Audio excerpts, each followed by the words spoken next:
Hello everyone, that manga kid here to talk about one of my favorite series, The Flowers of Evil by Shuzo Oshimi. So, I wanted to do a review of this series for a long time, but figured I was going to reread it first so that I had it fresh in my mind to be able to talk about it and had a second perspective of the series. Um, so, I did recently just reread this series. The first time I read it, I read it in one sitting, all 11 volumes. I just sat down and read them and picked one up after the other and barely moved from my chair. The second time, I read it in 2 days. So I read most of it and then I finished it up the next day. If you've read anything by Shuzo Oshimi, you know that he does not have a lot of dialogue. It is a lot of just the pictures and the drawings and illustrations are what tell the story.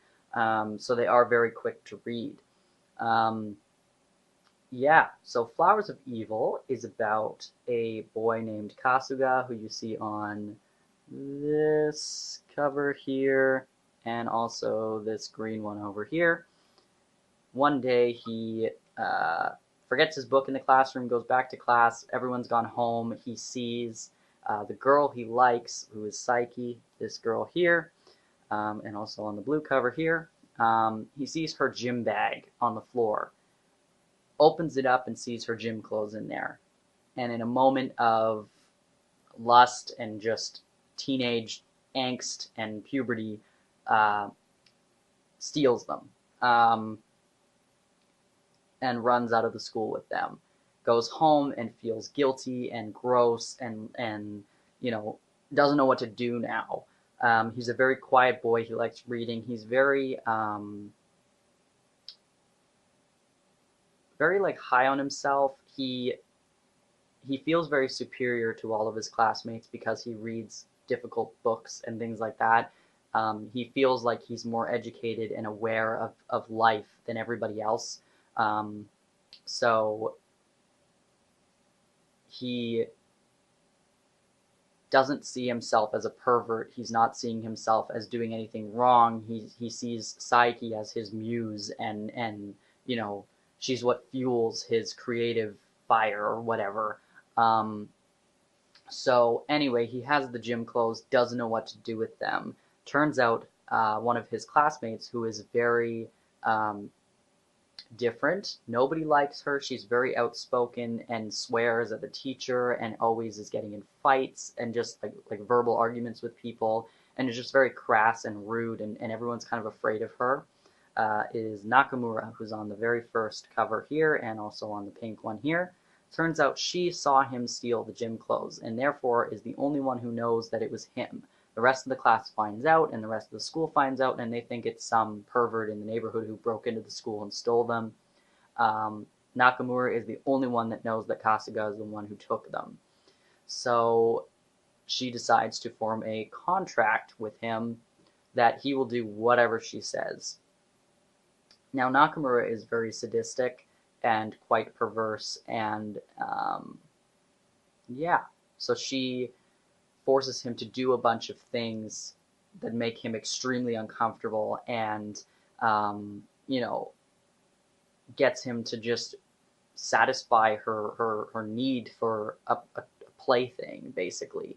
Um, and which ends up ostracizing Kasuga from the rest of the class as well because people see him with Nakamura and um, and he's acting stranger than usual and all those things. So and then Psyche ends up in the mix as well. So this is the story about the three of them for the first half.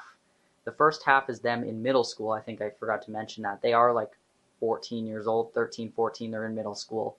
Um, I believe they're second year of middle school.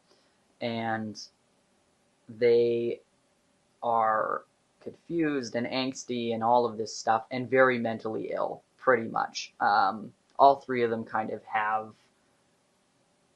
things going on that just are unexplainable. Um, that's kind of what it is it's just so much teenage angst built up and they don't know how to release it properly.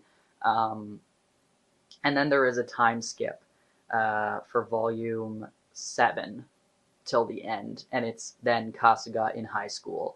Um, so the first half is, pardon my language, but basically the shit hitting the fan.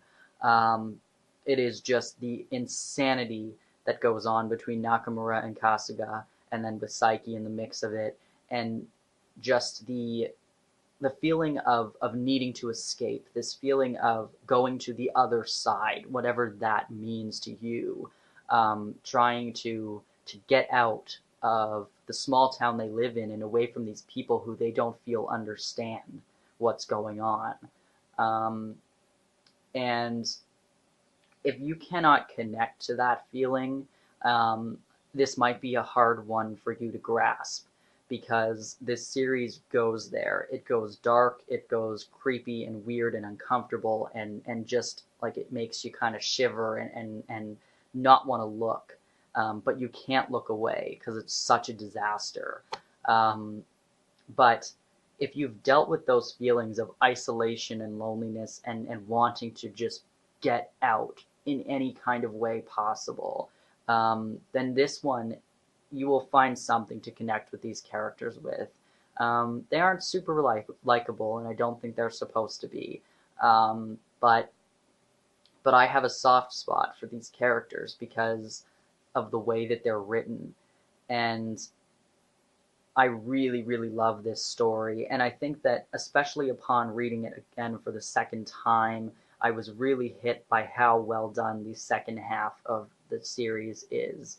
There's debate online about people whether or not they liked the ending. I thought it was very well done. I really, really liked it, and both times reading this through, I was left with a feeling of just like complete, I don't want to say sadness, but just like this feeling of um, I can't explain it. This series to me is so important. I just found myself really, really connecting with Kasuga on certain levels. I never did anything as extreme as all of these characters do in this series, but especially in the second half where he is just so um, like torn down. He's so empty, and he's just looking for something to kind of wake him up. Um, I've felt that before, and that is what I connected with. I'll show you some of the art here. The beginning is kind of shaky because it is a bit older. If you've been reading Happiness by Shuzo Oshimi, you'll be a bit, you know, you can see how well his art has improved in just the past couple of years. I've read a lot of Oshimi's older works, like some of his first stuff he ever did, and this is far better than that early stuff. But this is definitely much different than the art that you're getting in like the later volumes here. Um, and there's a lot of cool artistic things that Oshimi likes to do. Um, yeah, this is a different one than than Happiness. Happiness is more supernatural. This is bare bones, like teen angst, growing up, puberty, um, all of that. And what I really like about this is that Oshimi says in one of the afterwords of these that if this book makes you or this series makes you question what the word pervert actually means and what that entails and how we all have something lying within us for the potential for these kind of things or the fantasies of these kind of things, it makes you think about what that word actually means. This series is about perversion and about how you grow up and out of those things or don't. How you have to kind of blend into society's expectations of how to behave, um, and not give in to those perverted thoughts and feelings and whatnot. Um, I absolutely recommend this series. I would not recommend it to my friends or family unless I knew that this would be something they would enjoy. I think that you need to take this series with a grain of salt. Some people will really, really, really connect with it and love it, and other people will really, really be put off by it.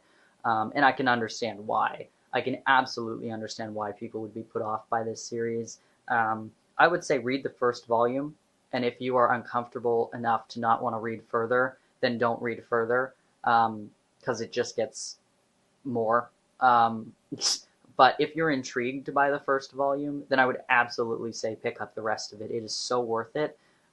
This is by far one of my favorite series, and Shuzo Oshimi is absolutely probably my top three manga artists and authors, because I just love his storytelling and his thoughts and feelings on